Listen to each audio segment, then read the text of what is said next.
we need the most mature to be the most vulnerable first, Yeah. because then everyone else can pile in. This isn't enough for you to just have all the right answers and bash people over the head with them. That's not how Jesus lived. You know, he often turned around and when people asked him a question, answered with a question, which has got to be infuriating. But what does it do? It helps us to pursue. It helps us to grow. It helps us to not be the smart aleck in the corner with all the answers. I'm really struck by the way that Jesus handled having lots of wisdom. It wasn't that he went around telling everybody what to do.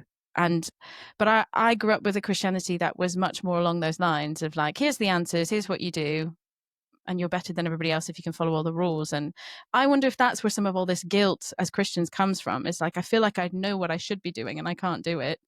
And I don't want anybody to know. I think so. And I think normally a response to that guilt is to talk about it and to know amongst Christian friends it's safe. And it normally takes the most mature Christians. We need the most mature to be the most vulnerable first, because then everyone else can pile in afterwards. Me too. Yeah. So I have that question. Yeah. Yeah, I think there's a challenge in church leadership, which is, if you only ever talk about your failures, you wonder why you're the leader.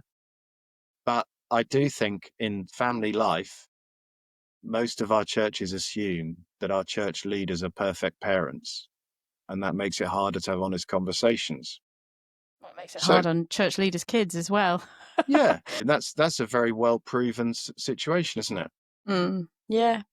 So more vulnerability and honesty from leadership, but also for all of us to just talk about these things. And I guess this is part of why you've got a podcast. It's that space to talk about this and normalize these questions, normalize, here's how I handled this. Maybe it wasn't perfect, but here's a way.